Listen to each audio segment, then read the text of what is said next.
그러면 거기 5페이지 보시게 되면 첫 번째 강의가 성경의 예언이란 무엇인가입니다. 예언을 우리가 정의를 내릴 때 미리 기록된 역사다. 이 정도의 정의는 많이 들어서지 않단 말이에요. 하지만 이제 구체적인 설명들을 우리가 하라 그러면 참 어렵습니다. 예레미야 25장 13절 말씀이 나와 있는데요. 내가 또 그 땅에 대하여 선언하였던 모든 내 말, 즉 예레미야가 모든 나라들에 대하여 예언하였던 이 책에 기록된 모든 것을 그 땅에 가져오리라.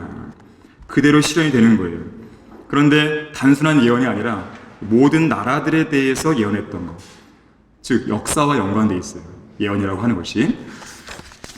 그러면 6페이지를 이제 보시면요.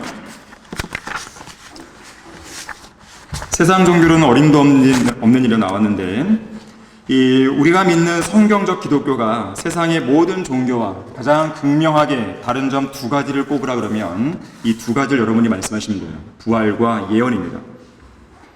다른 많은 것들도 있지만 특히 이 두 가지는 흉내조차 낼 수가 없어요. 다른 종교가. 다른 거는 어떻게 해서든지 흉내 내고 비슷하게 좀 가려고 노력을 하지만, 물론 차이가 있지만요. 이 부활과 예언은 흉내조차 낼 수가 없습니다. 우선 이 부활을 보게 되면 세상의 어떤 종교 지도자들도 죽었다가 부활하지 못했습니다. 오직 예수 그리스도만이 죽으셨다가 부활하신 거죠. 자, 이러한 사실은 이 세상 종교들 역시 그 종교 지도자들 역시 죄인들이라는 사실이고, 또 그런 세상 종교로는 인류의 죄를 제거할 수 없다는 사실을 보여줍니다. 만일 예수 그리스도의 부활이 없었다면 우리가 믿는 믿음, 우리가 받은 구원, 이건 역시 헛되게 되었을 것이에요. 또 인간의 무덤들은 그 뼈들이 먼지와 재로 변하면서 영원한 침묵을 지킬 수밖에 없을 것입니다. 그러나 그 무덤을 비우고 부활하신 예수님께서는 성도들을 향해서 이렇게 말씀하세요. 요한복음 14장 19절에서 내가 살고 너희도 살겠습니다. 이거는 예수님만이 하실 수 있는 말씀입니다.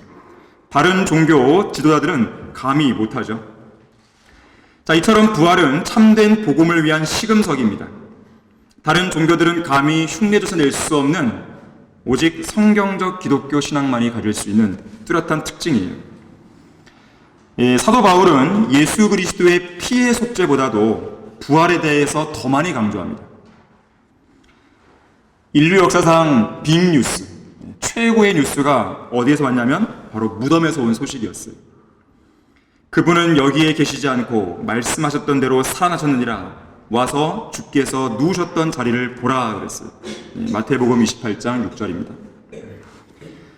자, 두 번째로 예언이죠. 예언. 다른 종교들에는 예언이 없습니다. 감히 예언할 수 없어요.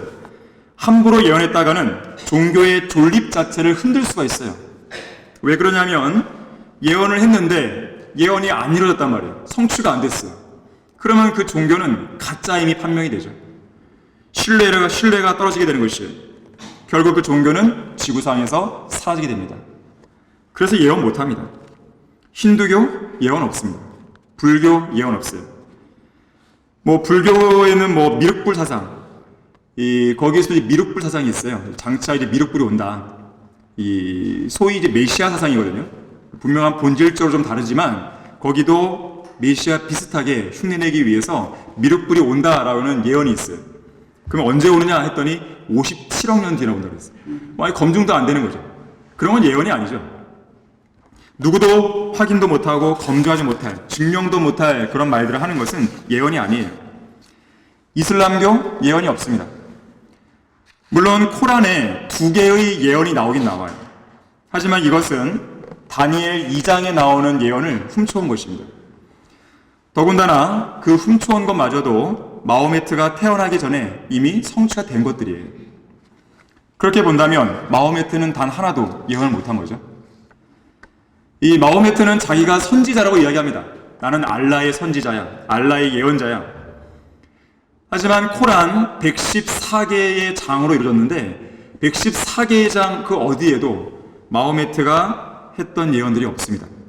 자신이 살아있는 동안의 일이든 죽은 이후에 일어날 일이든 단 하나의 예언도 하지 못했어요. 선지자 모세는 어떻습니까? 모세의 오경을 통해서 자신이 죽은 이후에 이 땅의 역사 속에서 일어날 예언들을 여러 가지를 예언하게 되는 것이죠. 무려 96개의 예언들이 모세오경에 들어있습니다. 코란과 모세오경을 비교해보면 코란은 그 분량으로 보자면 모세오경보다 3배나 양이 많아요. 그런데도 이 모세오경은 96개의 예언을 하고 있는 반면에 코란은 단 1개의 예언도 하지 못하고 있는 것입니다. 심지어 이 마호메트는 언제 어떻게 죽을지도 몰랐어요. 예언 못합니다. 하지만 성경에 보세요. 모세는 자신이 언제 죽을지 알고 있었어요. 또 어디서 죽을지도 알고 있었어요. 신명기 32장과 34장에 보면 나오죠. 선지자 엘리야, 자기가 하늘로 들려 올라갈 것도 알고 있었습니다. 베드로, 자신의 죽음이 얼마 남지 않았던 것을 알고 있었어요. 바울도 그랬고 아브라함도 그랬고 야곱이나 여호수아도 마찬가지죠. 그렇기 때문에 이 마지막 그 고별사를 하면서 이 예언을 하게 되는 것을 보게 됩니다. 야곱이 특히 그랬죠. 예수님은 어떠십니까? 초림 때 선지자로 오셨잖아요. 선지자로 오셨으면 예언을 하셔야 되는데 예언을 당연히 하셨죠. 자신의 죽음과 장사와 부활에 대해서 분명하게 예언하셨고 또 그분의 재림에 대해서도 언급을 하시는 것이죠. 처소를 마련하면 내가 다시 너희에게로 올 것이다 하셨단 말이에요. 자, 예수님의 죽음에 대한 예언뿐만 아니라 성경의 다른 모든 예언도 논쟁의 여지 없이 실제로 일어났고 지금도 일어나고 있고 또 앞으로도 이루어지게 되는 것이죠. 그만큼 성경은 다른 종교의 그런 허접스러운 그런 세상 경전들과는 확연히 다른 책이에요. 게임이 안 됩니다. 비교가 안 돼요. 성경과 다른 경전을 놓고 보면 럭커 목사님도 설명했지만 성경이 에베레스산이라면 다른 경전은 그저 동네에 있는 산 정도다. 비교가 안 되는 거예요. 그래서 하나님께서는 이렇게 도전하시죠. 거기 6페이지 중간쯤 보게 되면 성경 구절 하나가 있을 것이에요. 주가 말하노니 너희는 송사를 일으키라. 야곱의 왕이 말하노니 너희의 강력한 주장을 내어놓으라. 그들로 주장들을 내어놓고 무슨 일이 일어날지를 우리에게 보이게 하라. 그들로 이전 일들을 보이게 하여 그것들이 무엇이든지 간에 우리로 그 일들을 숙고하고 그 일들의 나중 결말도 알게 하라. 아니면 앞으로 있을 일들을 우리에게 선포할지니라. 이후에 있을 일들을 보여주어 우리로 너희가 신들인 것을 알게 하라. 정녕 선을 행하거나 악을 행하라. 우리가 놀라며 그것을 함께 보리라. 하지만 그렇게 할 수 있는 존재가 없는 거예요. 소위 예언자들이라 불리는 마호메트, 진 딕슨, 노스트라다무스, 마더 슈프튼, 에드가 케이시 등등의 소위 예언자들이라 불리는 사람들, 그들은 성경의 예언에는 비교가 될 수가 없어요. 자, 참된 하나님과 참된 경전에 대한 시금석은 역사 속에 이루어진 예언들에 있다 해도 과언이 아닙니다. 그래서 진리의 말씀인 성경은 가감 없이, 주저함 없이, 머뭇거림 없이 예언하는 것이에요. 특히 이 예언들을 가리켜서 성경은 확실한 예언의 말씀이다라고 단언하고 있죠. 확실한 예언의 말씀. 반드시 이루어지는 말씀이란 거예요. 이 성경이 완성되었을 때, 총 66권이 완성되었을 때 성경의 5분의 1이 예언입니다. 여기서 말하는 예언은 직접적인 예언이에요. 20%가 예언이죠. 그런데 모형이나 상징으로 제시될 수 있는 예언들이 있어요. 이런 것은 직접적인 예언은 아니지만 간접적인 예언이지만 이것까지 합치게 되면 성경의 3분의 2 이상이 다 예언이에요. 이따가 이제 예표나 이런 것들 좀 설명드릴 텐데요. 자, 직접적인 예언들만 보더라도 아까 5분의 1 그랬는데 이 예언들만 합쳐놔도 성경 66권 중에 약 13권에 해당하는 분량이 예언임을 알게 됩니다. 직접적인 예언이. 그렇게 본다면 신약 전체의 절반 정도에 해당되죠. 자, 이것만 봐도 예언이 성경에서 차지하는 비중이 얼마나 큰지 알 수 있습니다. 자, 예언이 뭔지에 알기에 앞서서 성경책이 어떤 책인지를 먼저 좀 알아야 될 것 같습니다. 자, 성경은 역사책입니다. 이 명제는 여러분들이 좀 기억해 두세요. 성경은 역사책이다. 누군가가 성경이 어떤 책이냐라고 묻는다면 역사책으로 이해하실 수 있어야 돼요. 이건 참인 명제입니다. 만일 누군가가 성경을 종교서적으로 취급하는 사람이 있다면 그 사람은 성경을 올바른 관점으로 읽지 않은 사람이에요. 성경이 어떤 책인지 감조차 없는 사람입니다. 자, 이 한 권의 성경 안에는 세상의 그 어떤 책보다도 과거, 현재, 미래에 관한, 미래 역사에 관한 더 많은 역사적이고 사실적인 정보들과 절대적인 진리를 담고 있다는 것을 기억하셔야 돼요. 성경은 단순한 종교서적이 아닙니다. 어떤 사람도 그 역사성을 부인할 수 없는 엄연한 역사책입니다. 그래서 성경은 코란이라든지 몰몬경이라든지 카톨릭 교리 문답서라든지 탈무드라든지 미드라쉬, 샤스트라, 베다, 조하르, 선문답, 카발라, 불교의 금강 반야경 이런 등등의 것들 있잖아요. 이런 종교 서적들과 나란히 꽂혀 있어야 할 이유가 없는 거예요. 성경은 종교 서적 코너에 있을 이유가 없습니다.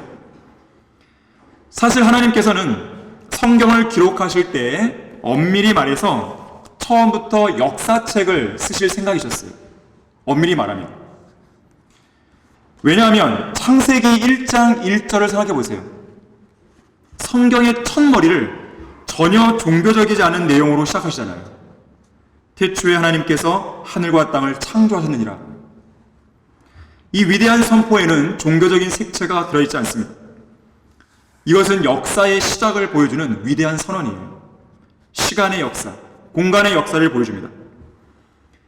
다시 말하자면 성경은 하나님의 존재를 입증하기 위해서 먼저 시작하지 않아요.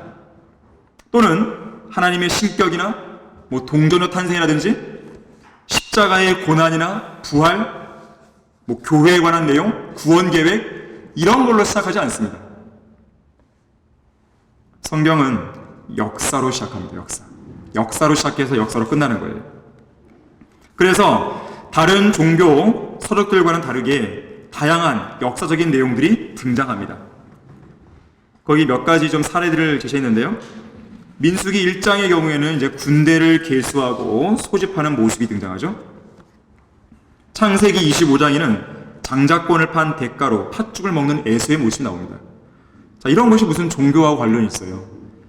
열왕기하 6장에 보게 되면 시리아 군대가 쳐들어오거든요. 그래서 사마리아 성읍을 포위한 상황에서 기근까지 겹칩니다. 그래서 여인들이 자기의 자녀를 먹는다는 내용이 나와요. 역사적인 사건이죠. 또 사무엘하 13장에는요. 이 암논이라는 자가 이복 여동생을 강간한 내용이 나오죠. 전혀 종교적이지 않은 역사적인 사건들을 다루고 있습니다. 또 창세기 10장이나 창세기 36장, 역대기상 1장에서 10장, 23장에서 26장을 보게 되면 많은 이름들이 열거되고 있어요. 계보가. 다시 말해서 종교나 신앙과 연관해서 이 세상 그 누구에게도 어떤 영향을 미친 적이 없는, 전혀 없는 지극히 평범한 사람들의 명단을 쭉 서술하고 있단 말이에요. 왜 그럴까요? 성경은 역사책이기 때문에 그렇습니다. 그래서 이름들이 많이 나오는 거예요. 또한 성경은 출애굽기를 통해서 성막의 구조에 대해 자세하게 설명하죠. 성막에 관한 내용이 동정녀 탄생이나 예수 그리스도의 피의 속죄에 관한 내용보다도 훨씬 많습니다. 창세기 4장에 보게 되면 야발과 유발이 등장하는데, 야발은 장막에 거하는 자들과 가축을 기르는 자들의 조상이라고 알려져 있어요. 또 유발은 하프와 오르간을 다루는 음악의 조상이죠. 또 창세기 36장 24절에 보니까 광야에서 노새들을 발견한 아나라는 인물이 나옵니다. 과연 이러한 것이 종교나 신앙과 무슨 연관이 있단 말이에요? 역사죠, 역사. 또 룻기 2장에 가게 되면요, 룻이 시어머니에게 얼마나 많은 보리를 가져다 주었는지에 대한 내용이 나와요. 또 출애굽기 23장에 보게 되면 새끼 염소를 어미의 젖으로 삶아서는 안 된다는 기록이 나옵니다.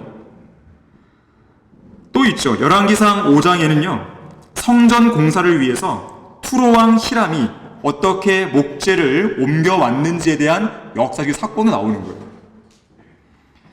열왕기상 22장 48절에는 여호사밧 왕 때 에시온 게벨에서 배들이 파손했다는 기록이 나옵니다. 그뿐만 아니라 145회 이상의 전쟁에 관한 기록들이 나와요. 자, 인류의 역사는 전쟁의 역사입니다. 자, 이처럼 종교와는 신앙과는 관계가 없는 역사적인 사건들이 등장하고 있는 것이죠. 지금까지 열거한 이 내용들은 성경에 기록된 많은 역사적 사실들 가운데서 극히 일부입니다. 그만큼 성경 안에는 전혀 종교적이지 않은 구절들이 수천 개 정도가 들어있는 것이죠.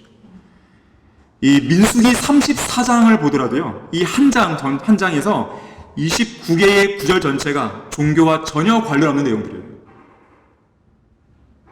역사책입니다, 성경은.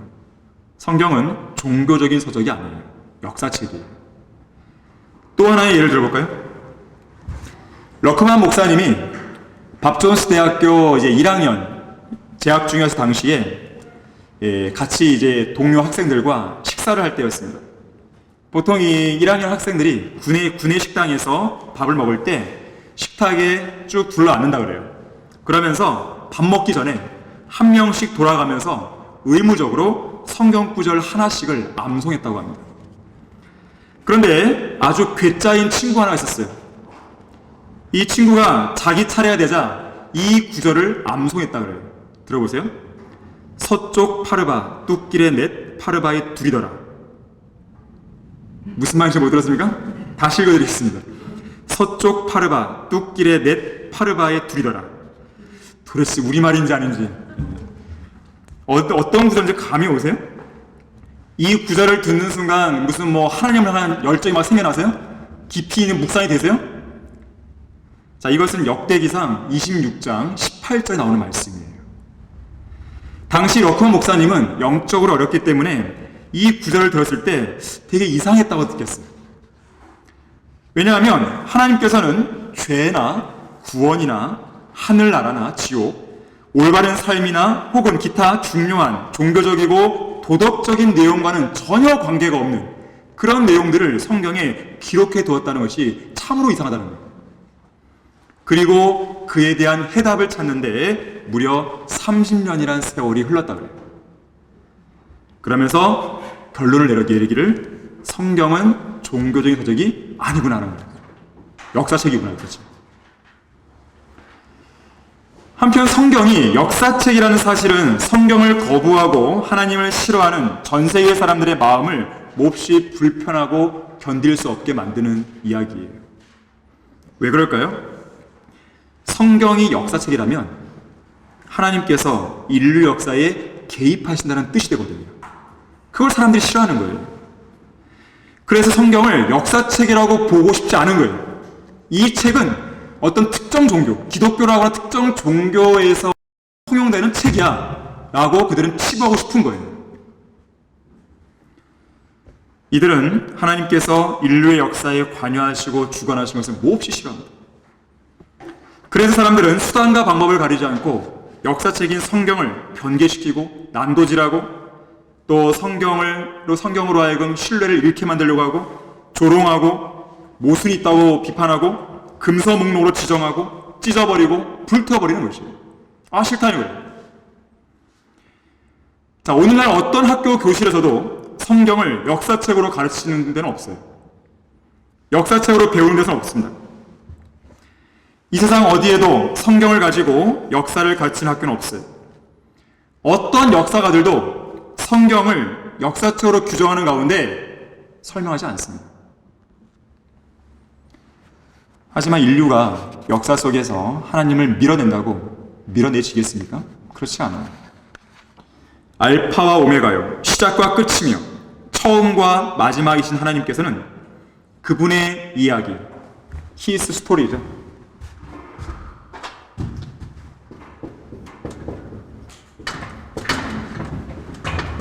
그분의 이야기를 시작하신 거예요. 이것이 바로 역사죠. 히스토리.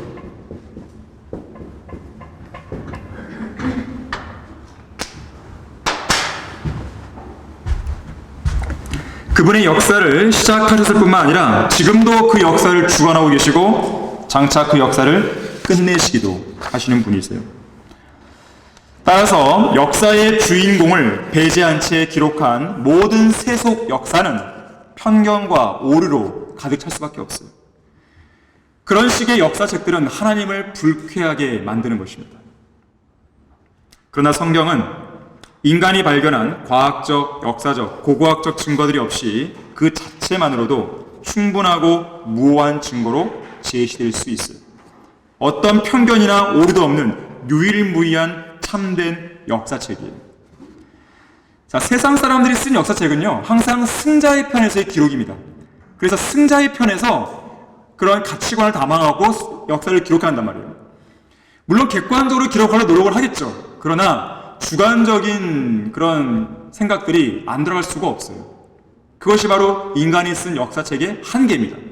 그러나 하나님께서 쓰신 역사책은 오류가 없고 편견이 없는 진실 그대로의 역사책이에요. 호주의 고고학 연구소 소장이었던 클리포드 윌슨 박사, 교재 나오죠? 지금까지 발견된 어떤 고고학적 증거물도 성경과 어긋난 적이 없다 그랬어요. 성경은 이 세상의 어떤 역사책보다도 가장 정확한 역사책이다 그랬습니다. 인류 역사상 최고의 과학자로 손꼽히는 아이작 뉴턴도 성경을 깊이 연구한 끝에 이런 고백을 했다 그래요. 성경의 역사적인 기록들은 세상의 어떤 역사적인 문서보다도 더 확실한 사실이자 진리다 그랬어요. 이스라엘 고고학의 가장 위대한 권위자로 알려진 넬슨 글루에크 박사가 있습니다.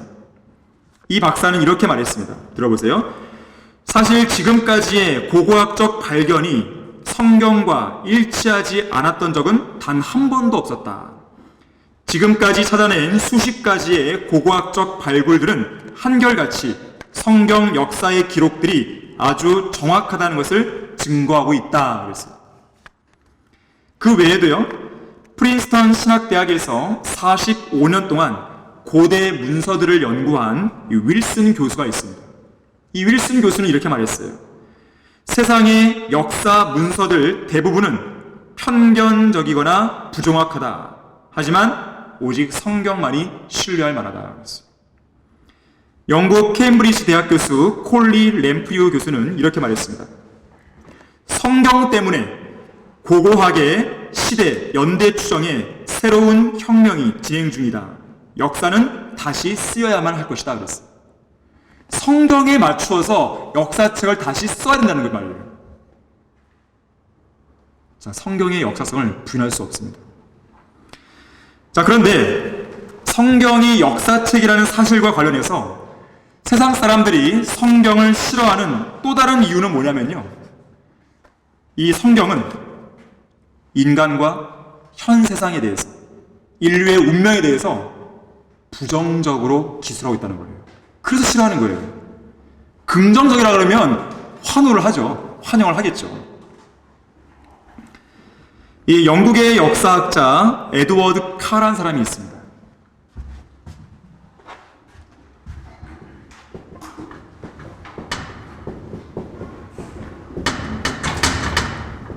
에드워드 카라는 사람이 있어요. 에드워드 카. 이 사람이 뭐라고 그랬냐면, 역사가의 주된 임무, 그러니까 역사가의 주된 임무는 단순히 기록하는 데 있지 않고 해석하고 평가하는 것에 있다 그랬어요. 이 에드워드 카가 등장하기 전에는 역사가들의 임무는 뭐냐면 그냥 객관적으로 역사를 기록하는 거예요. 그냥 그 정도의 임무였어요. 그런데 이 에드워드 카라는 사람이 그냥 기록만 하는 게 아니라 여기에다가 반드시 역사가는 이 역사에 대한 평가를 내려야 된다. 이것이 어떤 의미가 있고 어떤 가치가 있고 그리고 이것이 왜 이렇게 기록됐고 이런 걸 말해야 된다는 거예요. 이것이 역사가의 임무라고 그는 이야기했어요. 자, 이것이 문제가 되는 것이에요. 왜 그러냐면 이 말이 나온 이후부터 대부분의 역사가들이 자기 나름대로의 평가와 해석을 내립니다. 그러면서 자기 주관적인 편견을 거기에 담는 거예요. 그러면서 대부분의 역사가들이 역사를 해석하고 평가하는 가운데 앞으로 진행될 역사를 어떻게 전망하냐면 이렇게 전망하는 거예요. 언젠가 아득히 먼 미래에 유토피아, 이상향, 지상낙원이 도래할 것이다. 인류의 과거 역사를 반추해 보건대 앞으로 인간은 진화할 것이고 발전할 것이고 결국 인간이 꿈꾸는 지상낙원을 인간의 힘으로 만들 것이다 라는 해석을 내리는 거예요. 결론을 내리는 것이에요. 자, 그런데 참된 역사책인 성경은 어때요? 그와는 반대죠. 이 세상이 점점 더 좋아질 것이라는 헛된 망상에 사로잡힌 바로 그 역사가들에게 찬물을 끼얹는 것이죠.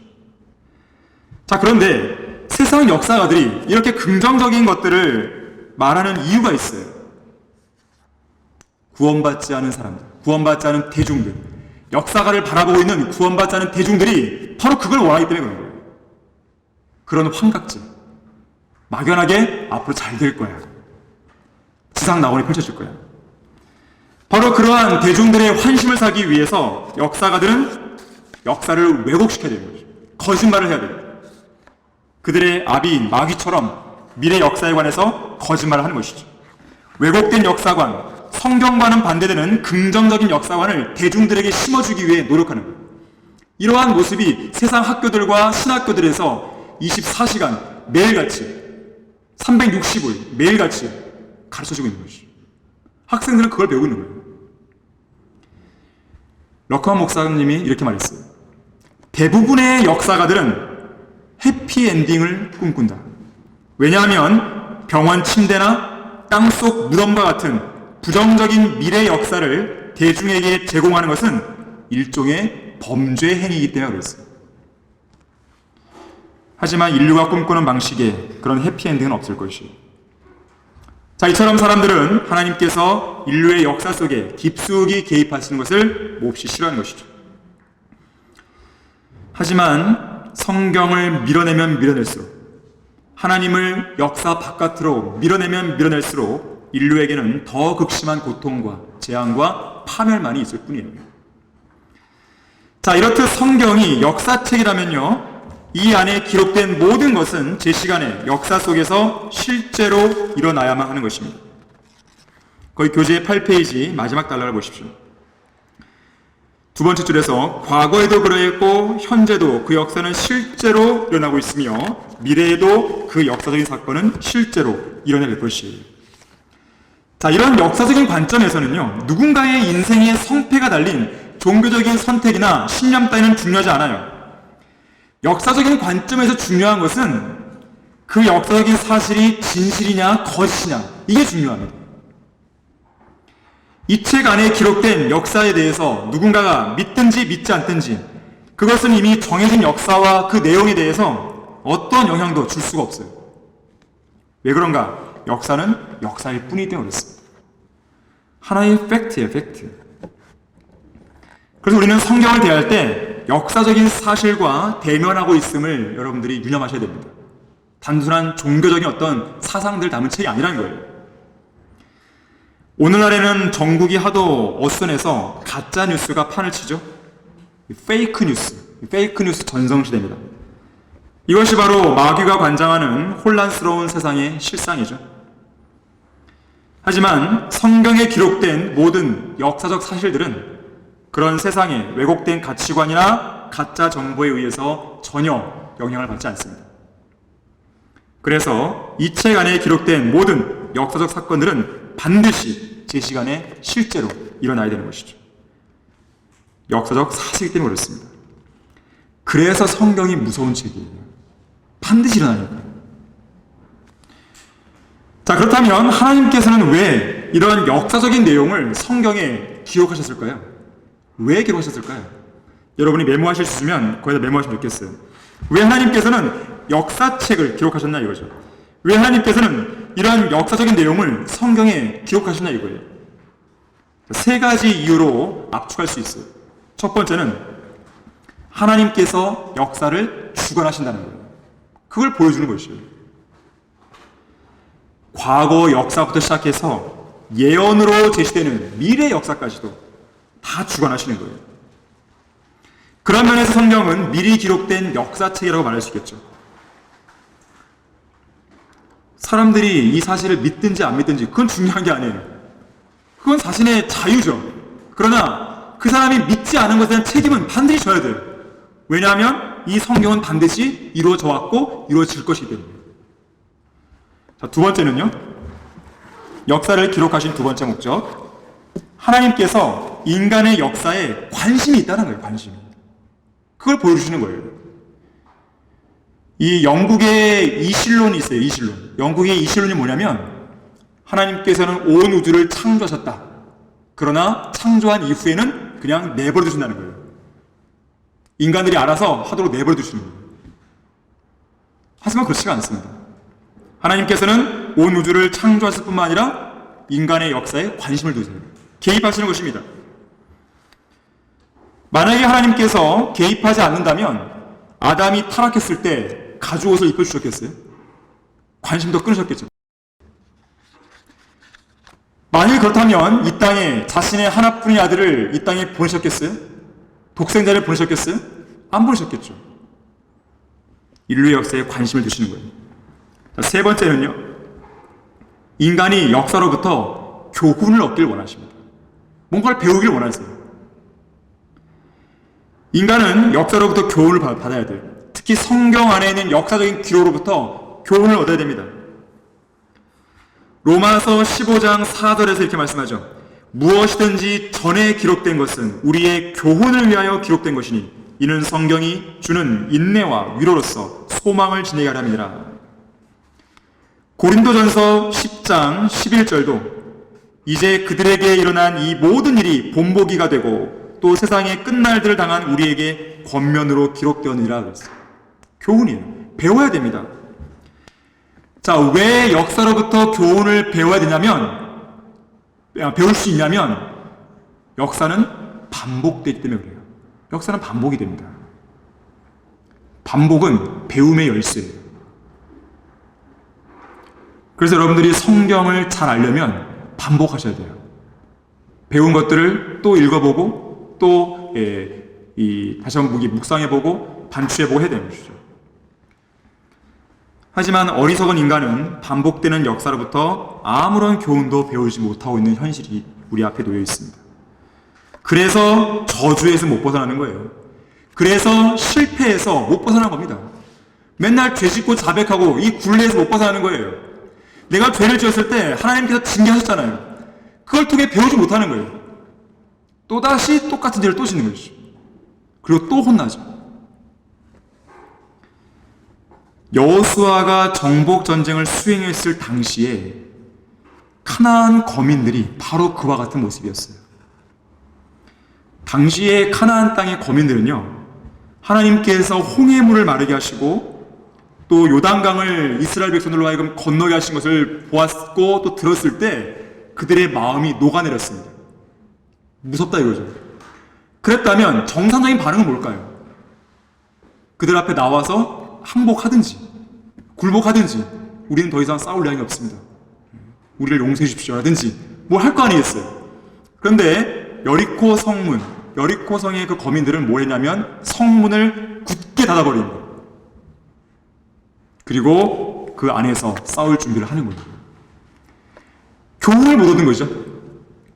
요단강 건너편에서 이 헤스본 왕 시온과 바산 왕 옥이 어떻게 멸망당했는지 그들은 교훈을 못 얻은 거예요.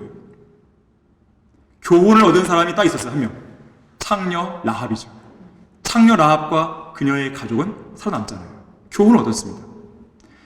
자, 여리코 성이 무너졌을 때 그 다음 타겟은 아이성이었는데 아이성 역시나 교훈을 못 얻은 거예요. 여리코 성을 보면서 무너짐을 보면서 교훈을 못 얻습니다. 교훈을 얻은 민족이 있었죠. 기브온 거민들이었어요. 그들은 거짓말을 해서라도 이스라엘과 언약을 맺잖아요. 그리고 살아남잖아요. 물론 종이 되고 노예가 됐지만 어떻게 해서 살아남았잖아요. 하지만 그 이외에 가나안 거민들은 계속 버티다가 다 멸망을 한 것이죠. 교훈을 못 얻은 것이에요. 또 하나의 예를 보겠습니다. 누가복음 13장 1절 한번 보겠습니다. 누가복음 13장 1절입니다.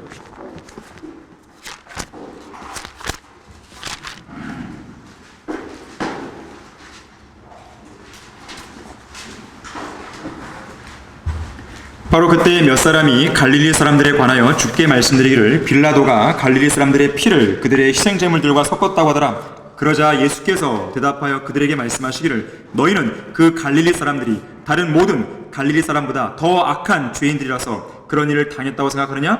내가 너희에게 말하노니 아니라 너희도 회개하지 않으면 모두 이와 같이 멸망하리라.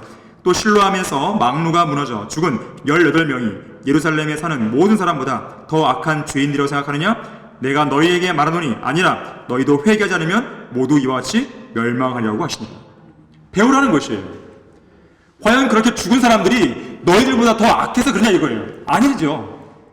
그들이 회개하지 않았기 때문에 그런 것이고 똑같이 너희도 회개하지 않으면 똑같이 멸망한다는 것이죠. 삼풍백화점 사건, 대구 지하철 화재 사건, 세월호, 그뿐만이 아니라 이 세상에 일어나는 모든 재앙들, 특히 코로나19로 전 세계에서 많은 사람들이 죽어갔는데 과연 그러한 사람들이 현재 죽지 않은 사람들보다도 더 악한 죄인들이라서 과연 그렇게 죽었냐 이거예요. 너희들도 현재 살아있는 너희 죄인들도 회개하지 않으면 마찬가지라는 것이죠. 자, 다른 사람의 죽음을 통해서 교훈을 얻지 못한 사람만큼 바보 같은 사람도 없는 거예요. 사람들은 장례식장에서 죽음을 생각하잖아요. 그리고 인생을 돌아보잖아요. 하지만 장례식장을 떠나고 나면 언제 그래야 되겠지? 그렇게 해버리죠. 자, 교훈을 받지 못하는 인간들의 실상입니다. 인간은 반드시 역사로부터 교훈을 얻어야 돼요. 바로 그것 때문에 하나님께서는 이 성경에다가 역사적인 내용들을 기록하실 거예요. 자, 역사로부터 교훈을 배우지 못한 개인 혹은 국가, 자, 그들은 뭐와 같냐면 누군가가 쏟아놓은 구토물을 그대로 핥아먹고 있는 사람과 똑같아요. 그래서 러크만 목사님은요, 이 세상 국가들의 역사를 병든 개들의 역사라고 그랬어요. 병든 개들의 역사. 자, 어떤 국가라도 그 이전에 있었던 국가들이 토해놓은 역사를 잘 알고 있죠. 그런데도 그 구토물을 깨끗하게 먹어치우면서 더 심한 병이 드는 거예요. 구토물이 보이면 그걸 치워버려야지, 깨끗하게. 치워버려야 되는 것이지, 그걸 그대로 또 먹고 있는 것이죠. 이 나라 정권의 문제가 바로 그것이죠. 왜 내로남불 그래요? 적폐청산을 국정과제의 1호로 내세우잖아요. 그 이유는 뭐예요? 과거의 것들을 청산하자는 거 아니겠어요? 깨끗하게 시작하자는 거 아니겠어요? 그런데 뭐예요? 똑같이 그 일을 또 하는 것이죠. 문제가 뭘까요? 교훈을 얻지 못한 거예요. 역사로부터. 이전 정권의 실패로부터 교훈을 모르는 것이에요. 그래서 발전이 없는 거예요, 나라가. 마찬가지입니다. 자, 그렇다면 성경이 역사책이라면 이 역사책 안에 기록된 성경의 예언은 과연 무엇인가 봤더니 바로 역사예요. 그런데 미리 기록된 역사. 자, 성경이 역사책이기 때문에 성경에 기록된 예언은 미리 기록된 역사라는 것이죠. 그래서 어떤 사람은 예언이 역사의 주영틀이라고 말했습니다. 어떤 틀이나 덮부집을 만들어 놓고 그 안에 쇳물을 부어서 원하는 모양으로 만드는 것이 바로 주영틀이죠. 자, 그러니까 역사라고 하는 것은요, 무신론자들이나 이신론자들이 주장하는 것처럼 역사를 주관하시는 하나님의 계획과 무관하게 우연히 흘러가는 것이 아니에요. 처음부터 하나님이 의도하셨던 어떤 틀이 있는 것이죠. 앞으로 일어날 미래 역사에 대한 주형 틀이 있는 거예요. 이러한 틀이 예언적인 형태로 주어져 있는 것이죠. 그리고 그 틀에 맞게 모든 역사가 하나님의 섭리 속에서 이루어져 가는 것이에요.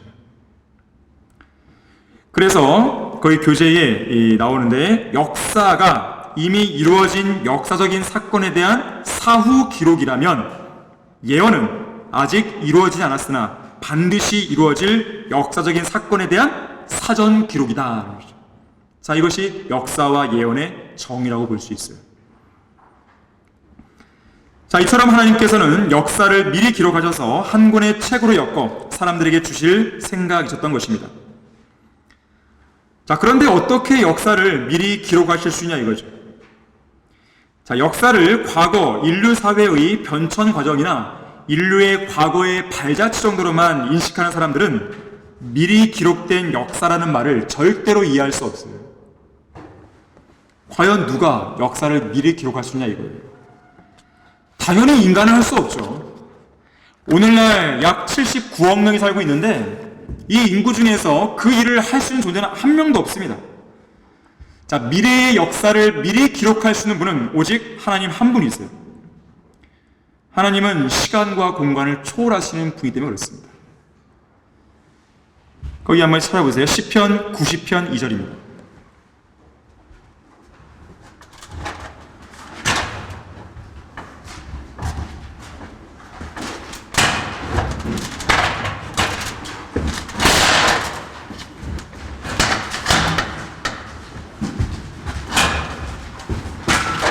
시편 90편 2절 찾아보세요.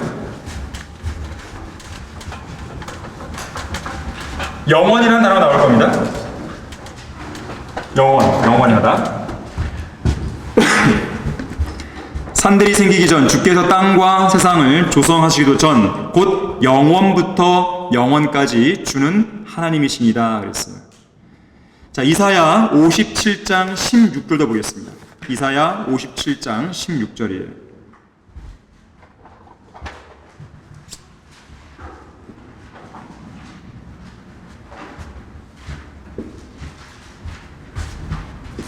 성경에서 영원이라는 단어, eternal이라고 하는 영원이라는 단어가 명사로서 유일하게 나오는 구절이 바로 이사야 57장 16절이에요. 영원에 거하시는 높고 우뚝 솟은 분, 그의 이름이 거룩이신 분이 이같이 말하노라. 나는 높고 거룩한 곳에 거하며 또한 통회하고 겸손한 영을 지닌 자와 함께 거하여 겸손한 자의 영을 소생케 하고 통회하는 자의 마음을 소생케 한도다 그랬어요. 다시 말하자면 하나님께서는 시간적으로도 영원부터 영원까지 살아계시는 분입니다. 그 말은 뭐냐면 어느 시간대에나 다 계실 수 있는 분이 아니에요. 우리처럼 시간의 흐름을 따라 쭉 따라가시는 분이 아니라 어느 시대나 계실 수 있는 분이에요. 과거로도 가실 수 있고 현재도 계실 수 있고 또 앞으로 미래에도 가 계실 수 있는 분이에요. 특히나 하나님께서 계시는 공간은 저 셋째 하늘, 바로 영원이라는 공간.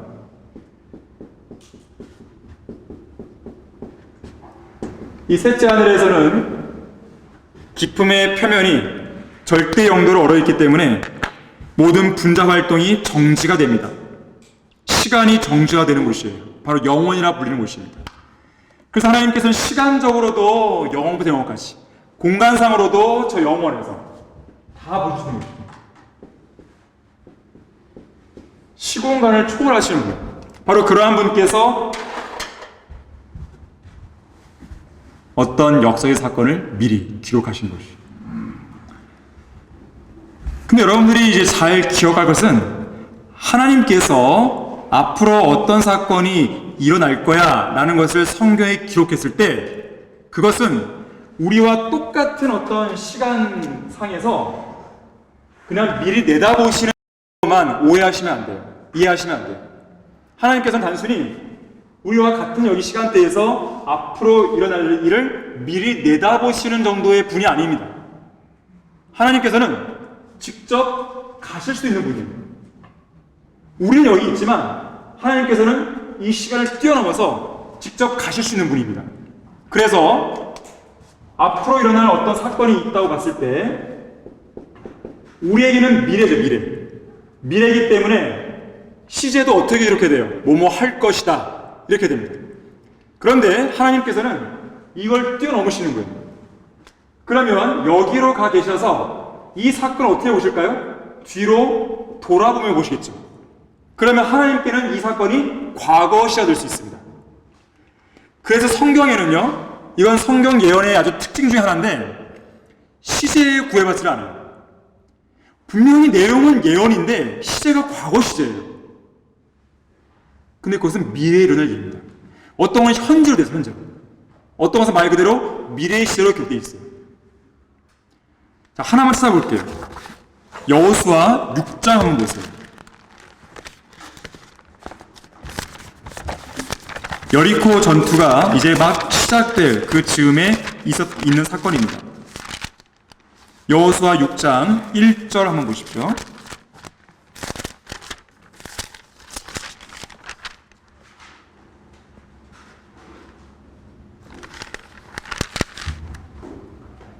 여호수아 6장 1절 보시면, 그때 여리코는 이스라엘 자손들로 인하여 굳게 닫혀 있어 아무도 나가거나 들어간 자 없더라. 주께서 여호수아에게 말씀하시기를, 보라, 내가 여리코와 그 왕과 힘센 용사들을 내 손에 주었으니 너희 모든 전사들은 성읍을 에워싸고 성읍 주위를 한번 돌되 6일 동안 그리하라 그랬습니다. 여기 시제를 주목해 보시기 바랍니다. 2절에 보세요. 주었으니. 아직 여리코 전투가 시작도 안 됐어요. 그럼 어떻게 돼요? 줄 것이니, 이게 맞잖아요. 근데 주었어요. 이미 하나님께서 다 보신 거예요. 미리 건너가셔서 여리코가 멸망을 다 보신 거예요. 그 보신 분이 성경에 딱 기록하시면서 약속을 주신 거예요. 너는 가서 싸우기만 해. 여호수아는 이 전투에 있어서 의심할 여지가 없죠. 이러한 내용들이 성경 곳곳에 나오는 거예요. 그래서 시제가 과거든 현재든 현재 완료든 뭐 어떤 시제도 관계없어요. 하나님 앞에서는 시제가 다 의미가 없어집니다. 다 무너져요. 바로 그것이 예언이에요. 근데 이러한 예언이요, 우리의 기도 응답과도 연관이 있습니다. 여러분, 요한일서 5장 15절 보세요. 요한일서 5장 15절 한번 보세요.